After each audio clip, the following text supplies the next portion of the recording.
Good evening, good day, good morning, whenever you happen to be looking at this. This is Dave and Laura with Mesh, Matlock Mesh.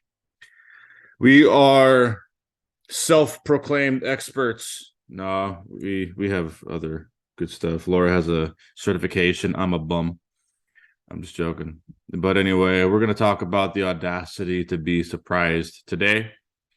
The audacity to be surprised. What I mean by that is the audacity, of course, is just, I mean, it's ridiculous for us to be surprised about some things.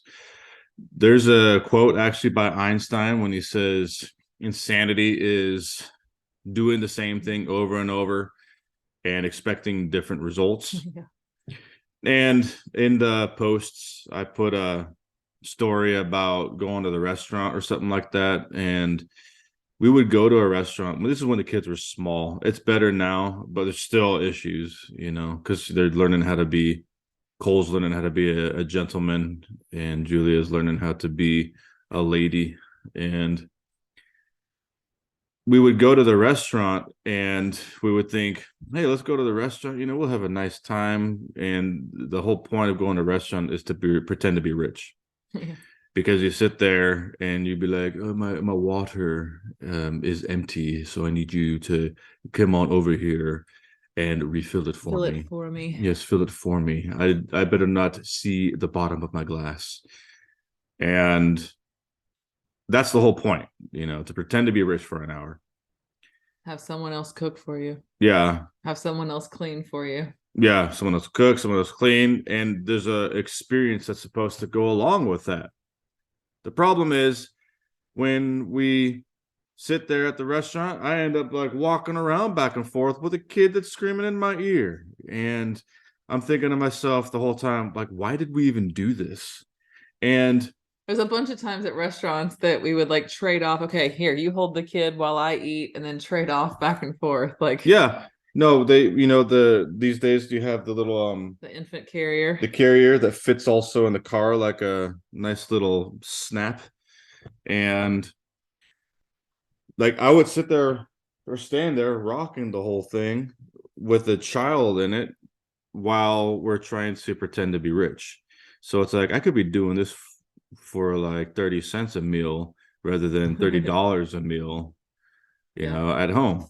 So anyway, the whole point is, why am I surprised in those moments, and why do I repeat these mistakes? Why do we repeat these mistakes? And the whole point goes into behavior in general. We are creatures of habit, and we start to get into routines that may or may not make sense. We have lots of habits and routines that don't make sense.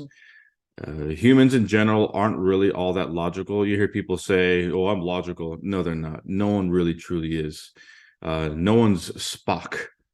We can think logically, but the truth is most of the time, and this is all backed up by research, just look it up. I don't need to really get too into detail on that. I've read it 1,000 times. I can't tell you which psychologist said it, that. But anyway, we're not logical beings. You can become logical. And even when we're in the middle of a fight, the man is always like, well, let's think logically about this. Yeah, but it's not logical to do the same thing with your wife that you did last fight and then lose the fight again. That's not logical. You might be logical in the way you're reasoning about it, but we're not logical. That's the whole point. Anyway, so we might get stuck into a habit or a routine that doesn't make sense. And oftentimes we repeat the same stuff that's going on throughout the day. And the kid has a tantrum. The kid wets the bed. The kid does this. The kid spits the food out. The kid what? Or this is also applicable to marriage. For some reason, every time I put my dish in the sink, my wife gets mad at me if I don't rinse it. Well, she should do that for me. Yeah, well, you know what? It's pretty simple to fix this problem. It's like, is it really worth the fight? You know what I mean? So there's a lot of ways you can apply this, but the way I'm applying it is, why do we end up looking at a situation and letting it emotionally mess with us like we're surprised, like I can't believe this is happening, when it's like it doesn't take a quantum physicist genius to figure out what's going on here. Mhm. We're doing the same thing every time. Why am I surprised? And that's why I bring up the restaurant. Like, did I really think I was going to sit down and have like this nice romantic meal with a 2 year old? Like, did I really think that was going to happen? Yeah. Like, why did I think that was going to happen? What? And for me to have the audacity to be surprised is shame on me. And that's the whole point. The whole point of this program and this system is to fix the things that I can't fix. It's not about fixing anybody else. It's about fixing myself. Like, why do I have the audacity? What's wrong? You know, that right there needs to be fixed. Thinking that you're gonna have some like rosy, flowery time when you did the same thing last night and the kid's screaming again, like it's time to make some changes. And that's okay. Changes isn't always easy, so but it's honestly a whole lot easier in the long run. Habits are really annoying. We got to break the habits though. So, what do you think about, Well, that's it right there, because a lot of times, so in the behavioral spectrum, which is my area of expertise, a lot of times families will come and seek out help through me with, Mhm. there's this big behavior, and the truth is the behavior started out small at some point Mhm. and built into something bigger and bigger. So it might be that the first I'm learning about this behavior, that this kid, every time they're at Target or just choose a store, they have to have ice cream or they have to have a certain toy.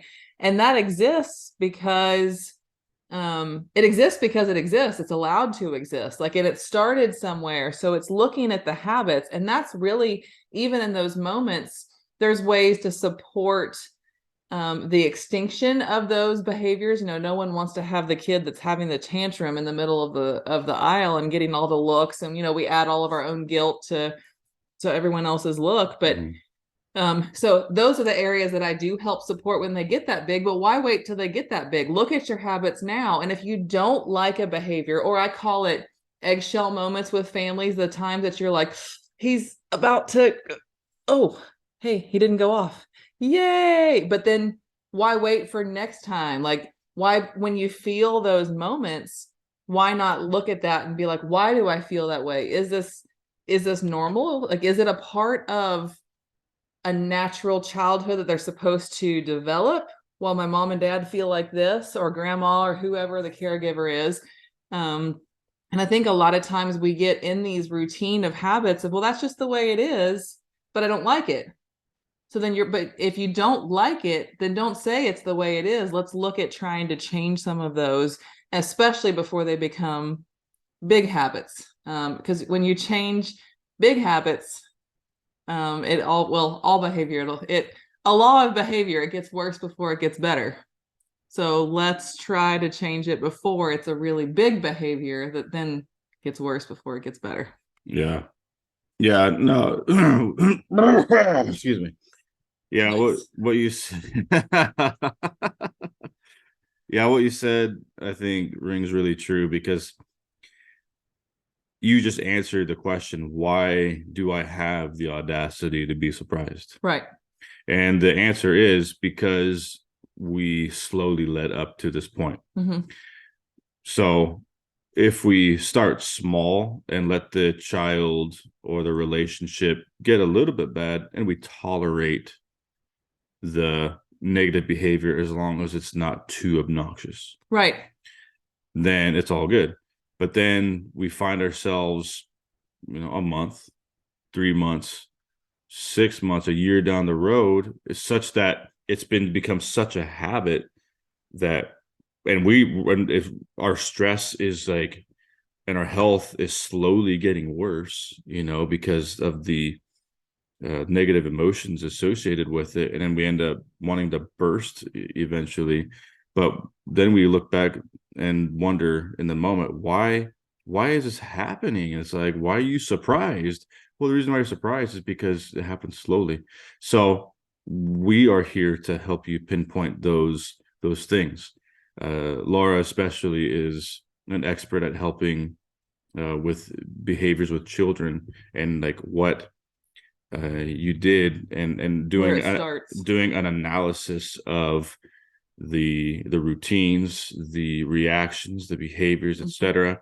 And then, of course, what we want is an extinction, as she mentioned a moment ago. And just want to say that extinction doesn't always stink. You like that one? Well, yeah, it is a slippery slope though, like you're saying, like we've been talking about this, like it starts small, and you can see in society how we're like, well, he's a kid, let him be a kid, or I didn't get to be a kid enough when I was little, I was raised like, all the things you hear as a kid. Like I had a very strong in my personal childhood, there was a lot of that phrase, children should be seen and not heard. So Mhm. the temptation might be, well, then I'm going to let my kid be heard and not necessarily like, well, you can't just reverse that. They're going to be heard and seen, but you get the point. And so because we kind of over like the pendulum effect, right? Like, well, I was raised like this and I don't like it. Now I'm going to do this. And now all of a sudden it's like our reality gets skewed, or what, that's that danger of comparison, right? Well, this family lets their kid do this, so mine is doing this. Maybe that's okay. Like, don't do the comparison at all.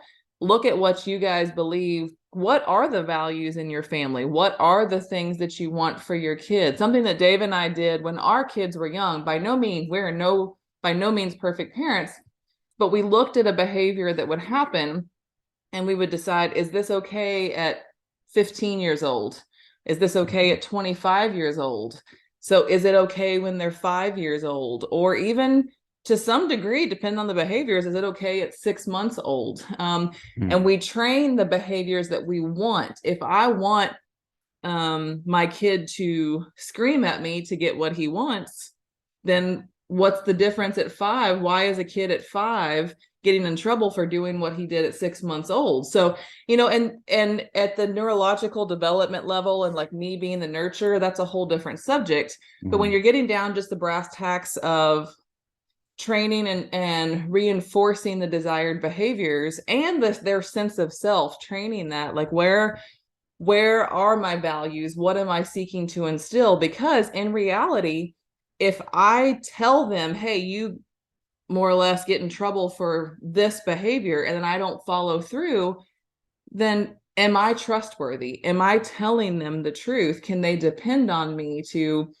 teach them, right from wrong in my current level of understanding, which has changed in my 40 years of being alive and will continue to change. There is no perfect parenting, but it's taking having that ownership to stop and realize, you know what?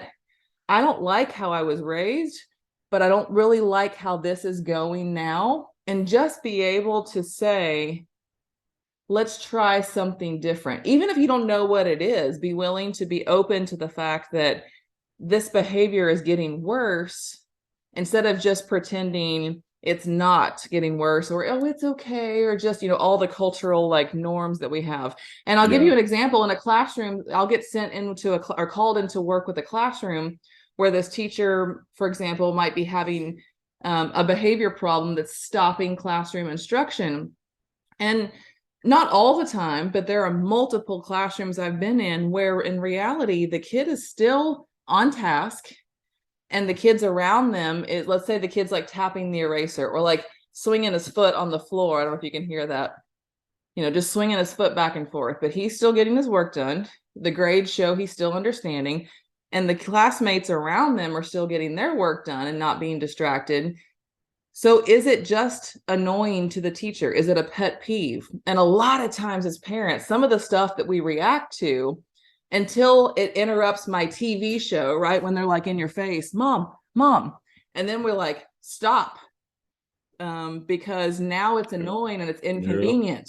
But before that, it wasn't so inconvenient. I could ignore it. I could still scroll on my phone and just kind of pretend that didn't exist. So that's that culture we're talking about, not looking for the bad behavior in your kid, but looking at the situation of, I don't really like how this is going, and being able to honestly assess, am I helping make it better or am I making it worse?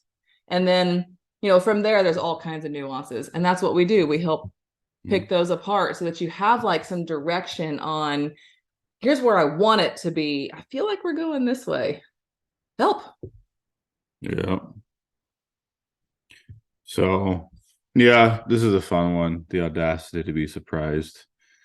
We still Um, struggle with it now. He'll tell me that now. Like, did you every expect anything different to happen? Yeah, everything that we talk about is something that we struggled with and struggle Struggle with with. sometimes. So, yeah, we just have picked up some tools along the way and some training. So, Any all right. questions that you might have, let us know below so we can address any of the nuances. There, like Dave said earlier, there are some research that we are aware of, and totally fine digging that out if someone is like, okay, I need to see more of that. Because that's me. I'll see something and I'm like, okay, let's look at that research. Like, I need to see if it actually is peer-reviewed empirical research before we're going to just adopt some social research that someone is a poll or something that's statistical and not actually analytical. So I'm with you. Comment, let us know. Thanks.